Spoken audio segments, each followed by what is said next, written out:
Welcome to the World of Rare Disease, a show that focuses on awareness and education about rare and complex disorders. My name is Lisa Deck, and I am a Rare New England committee member and your host for today's show. Today, our show features Shelley Bowen, who will discuss creating the Barth Syndrome Foundation and share with us her role at this organization. Shelley Bowen serves as the Director of Family Services and Advocacy of the Barth Syndrome Foundation. When Mrs. Bowen received the diagnosis of Barth syndrome for her children, the disorder was nameless and described as fatal. She has worked tirelessly since then to ensure that not one more child will suffer or perish from the disorder. Today, Shelley will discuss the creation of the foundation and what her role entails. We're so grateful to have you here today. Thank you again. Oh, thank you, Lisa.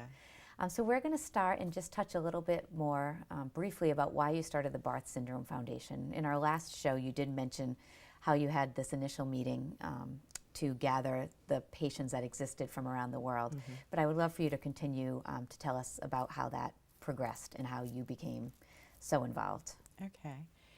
So to recap a little bit, my sons were diagnosed, and then we initially thought the boys were, the disease was uniformly fatal, and we thought our son was the only son alive with a disorder, and began to find people and realize everybody believed that. And so everybody's living in this world thinking, my kid is the only kid in the world that has this, and feeling just as lonely as we were. So we decided to bring everyone together to Baltimore, which, as I mentioned in the previous show, we built a website, and they came. They came to Baltimore all with the same hope. We had doctors who came, and we decided at that point that we would become a nonprofit. And within 7 months, we were, and we established our bylaws, and we established our mission statement and our vision statement, and really wordsmithed every single word, because every word matters, what you call it. And from a bunch of people who really believe words matter, because we believe the diagnosis matter, we still do tend to be wordsmiths to some extent. But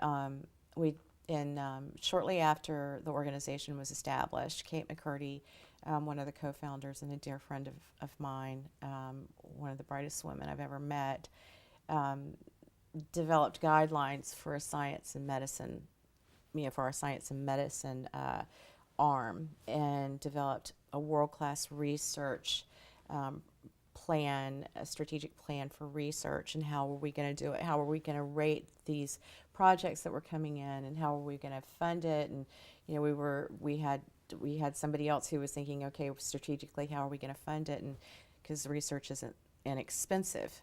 But we knew we had to attract the best and the brightest, because our kids needed it and they deserved it. So Kate created this fabulous research program, which is still benchmarked by other rare disease groups around the world, that basically follows to some extent the same model as the NIH, and graded, and we look for external reviewers and fund and oversee the projects. So this is still living. But a lot of the programs that we initially established, so taking care until there's a cure, with family services, and being there and being compassionate with the families and keeping the families together. You can't really put glue as your program, to keep them all together. But that was the aim. And then also the other programs that we felt was, obviously you have to have stewardship, and you have to have fundraising and development. You have to grow. You have to have good governance, because when you're rare, you want to stand out. You can't, so won't do for our children, so the best only has to do for us. So when you're really super rare, you've got to be able to be a little bit different. And we applied with National Health Council, and we're the rarest, I believe we still are the rarest disease that is listed with the National Health Council as an organization that managed to meet their gold standards, and the Better Business Bureau's Wise Giving Alliance. It's not easy when you're rare, mm-hmm. but we knew that these are things that we had to do. Right. So you went into it with the bright people, the smart minds, high goals, and It is still going now, almost decades later. Can you talk a little bit about how it grew in the early years for when you were the chair? Is that what you said? Yeah, you I were? was initially. Yeah, Yes. I was. Yes, so I was the chair for the first few years, and then I had to get a real job. Right, I had to pay. You know, I needed to work, and it was the board convinced me that I needed to work for BSF. If I was going to work, I needed to work for BSF, and I really, and nor did the board feel that it was appropriate, you know, for me to be paid and be on the board. It was just not the right thing. So I stepped aside. I stayed on the board, but then Kate's husband, Steve, who is just as bright as Kate, and we're very lucky to have him, one of the most brilliant strategists I've ever met, stepped up, and he was our chair for the next, you know, for the next phase. And under his leadership, we made some major accomplishments as well. And we had always focused on what happens after us, because what we had seen is that so many mistakes of nonprofits, really, whether you're rare or not, is you develop a founder syndrome, and so the organization becomes dependent upon that founder. Plus, it's not really good because your ideas are fresh and new and good, and when you start with nothing, you have nowhere to go but up, right? So the first few years of any nonprofit is going to be the most spectacular, because when you go from nothing to anything, it's a net profit. So we needed somebody who could move us and think. We needed new leadership, we needed new board members, we needed diversity that looked like the world, and to have the skill sets to represent the organization. So succession planning was always a part of our business plan. Excellent. So can you tell me now, what is your current role with the organization? Because you're here talking about the amazing things you're still doing. So I'd love to hear a little bit about what your current role involves. And then we might get into some of the specifics on that. So where my sweet spot is and my talent, before I was talking about how you bring people together and you throw in, it's like a potluck dinner, only you're not eating. You throw in your talent, and your talent isn't always what you went to school for. It's what you're good at. It's what you're passionate about. And my passion happened to be that I believed that people needed a diagnosis, so awareness was really important to me. Advocating for people who I was that mother who was told, you let me be the doctor and you go and do your job, and be a mother. And pat me on the head, send me on my way. And that's not right, because these mothers are having to take care of these children, and it's a pretty scary thing to do. So they need to be empowered. So I am really thankful that I've been able to move into a groove, that something that I am very good at and very passionate about, and be able to really focus on giving the tools to the families that they need to take care of their children as best as we can now. I receive a lot of calls from families who they are in the process of getting a diagnosis, which is tough, and so I encounter those same parents that were like me. They're afraid. The same basic questions that we had 20 years ago are the same. The first question is my son going to die from this? Is he going to have any type of quality of life? Is he going to be in a wheelchair? What does the future look like for him? And then the last question is, what can I do? So you have the basic questions that are the same, because the process of the mind goes, kind of, that's where you go. And I now, because I had Michael and Evan are both deceased, it's pretty frightening when a parent asks. They always ask, how did you get into this? And saying that both of my boys are deceased. But I always follow it by saying, you have my promise, and I'm here for you, and I will do everything I can. And I can't tell you whether he's going to die or not from Barth syndrome, but I can tell you he is going to die. I mean, we all do, this is just, that's the way it goes. But we're going to do everything we can to keep him safe and to end the suffering that's caused by this. But so I deal with the day-to-day aspects, and then I still get the phone calls, sadly, of a child that I've worked with, a mother and a father, and their child has died. Right. What does Barth syndrome look like today? Does it look different than 15 years ago when your sons were diagnosed? I mean, has there been progress? I know we didn't talk about this question, but I'm just wondering, how does it look today? Yeah, we've funded research, millions of dollars of research, and so we've certainly had advances in knowing the various biochemical pathways and things that we can do to develop therapies.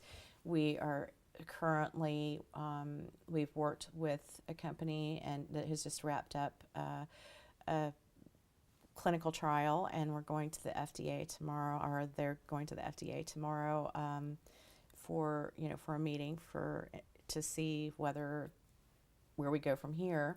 We have basically a homegrown, if you will, repurposing drug in the UK, where we have bezafibrate being tested in a CardioMan clinical trial.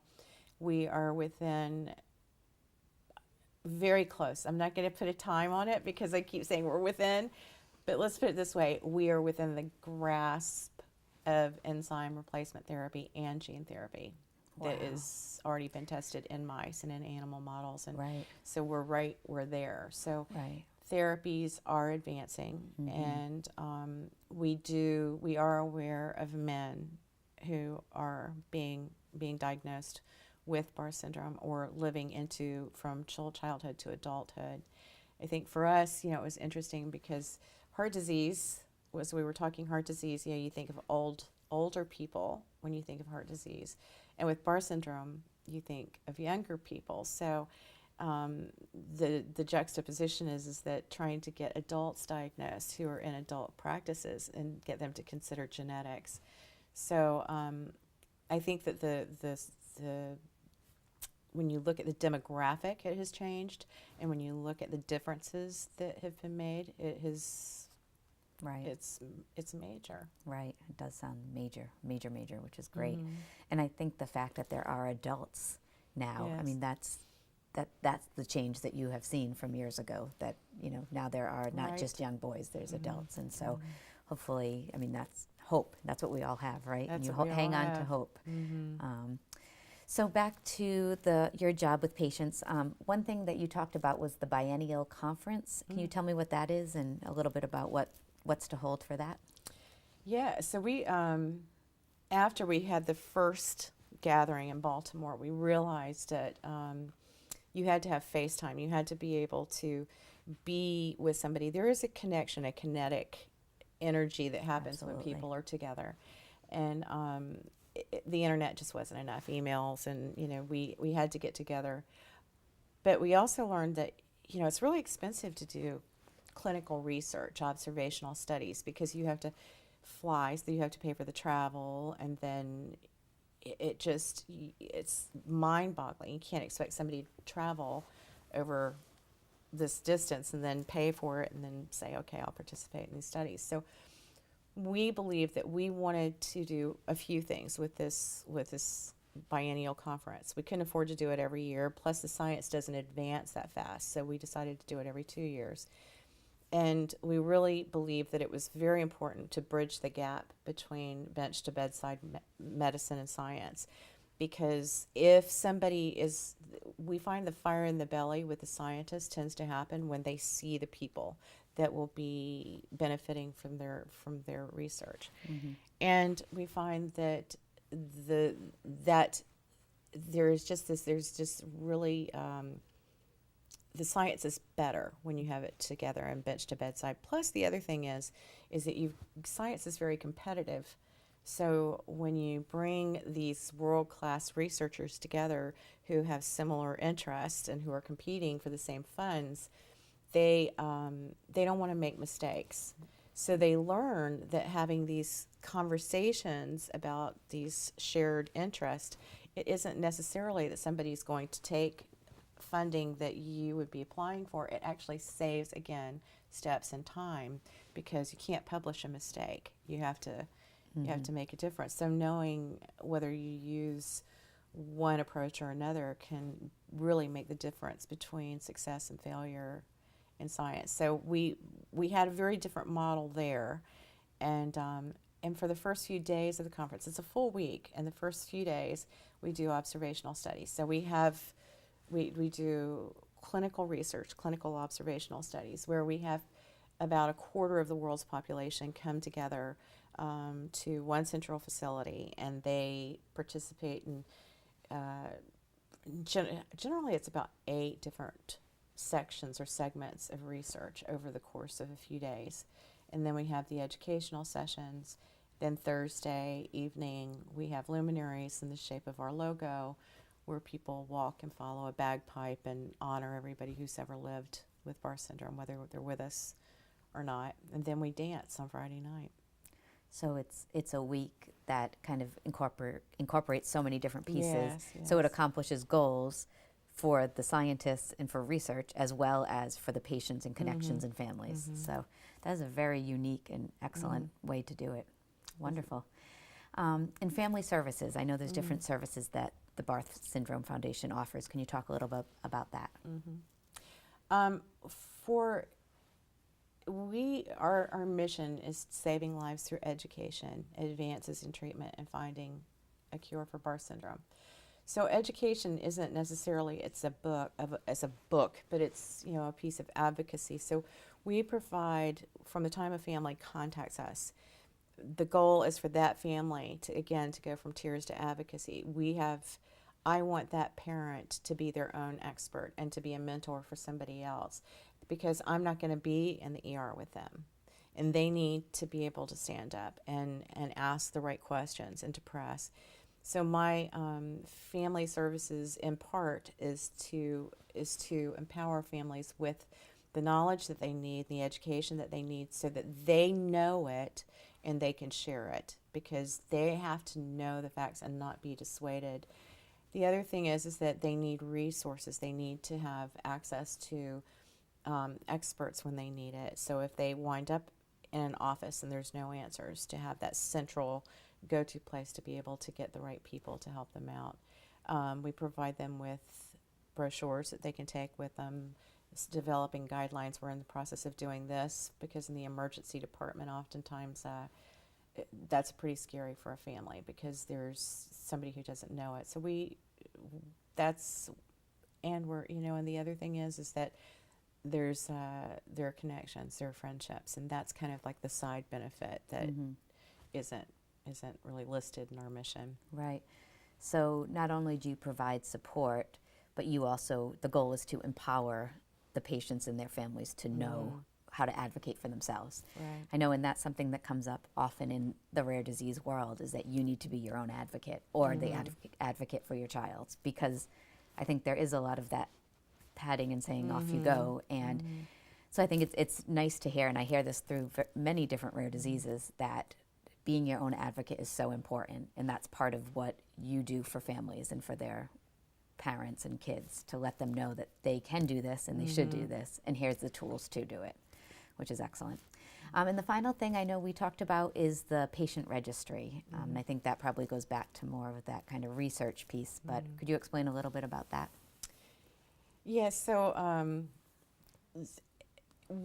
similar to knowing, as I said earlier, you can't swallow hope in a pill.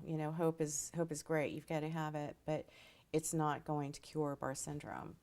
Well, stories are important too, and you have there's the NIH now has this patient-centered outcomes is a huge initiative with the NIH and the FDA, where for example, I think the best way to put it is that when you're sick, regardless of whatever you have, and there's a drug that will treat the symptom. So if you're having fibrillations, they've got all these drugs, and then you see the side effects or whatever. So the drug can stop the fibrillations, but really what bothers you is you can't go up the steps without feeling winded, and you feel like you're going to pass out.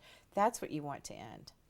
So having those stories and the impact of the disease had to be aggregated. We had to be able to put together things that common things, and also throw the net and figure out what else we need to know, because you don't know what you don't know. Right. So the registry, again, we had to develop the first leg around after several years of benchmarking and looking at how other people had done this. The model that we needed, it was clear it didn't exist. So we kind of took a little bit from this group and that group, and then we developed our own model. And we partnered with the University of Florida, and we had the registry where it was basically data that was abstracted from the medical records. It was time. It was time consuming, and it wasn't very efficient, because it just wasn't. It was great. In a perfect world, it would have been lovely, but it wasn't working. So we were a part of the pilot program with the Office of Rare Diseases with NIH, and there were 31 groups that were selected to be a part of the Global Global Rare Disease Registry, GDR. Anyway, the acronym, and we that was done in 2012. And we have been collecting self-reported data since, and using that data to kind of guide us. It's just getting to the point where we're so rare, and we know fewer than 300 people in the world, but we do have 1/3 of the population in that registry. So that's really, I think that's really important. And I think it does. When you have the stories, you can go from quirks to trends very quickly. Mm-hmm. So you can say, oh, me too. Yeah, I had that. And then you start asking questions, and you see, wow, that's really important to know, because maybe it gives us insights about the progression of the disease and how the natural history, which you need to have in order, to really further the science. So we started in 2000 with the first registry. We started in 2006, and it's 13 years later, and we're still here with the registry. Wonderful. So we have covered a lot of information in a short period of time. Is there anything that I didn't mention that you want to talk about? I think the one thing I would say to anybody is that when you're rare, when your child is rare, you don't have the luxury to wait for somebody else. And you've got to do something, because if you don't care, nobody's going to care. Everybody's got a story. Everyone has a story, and everybody has their own situation.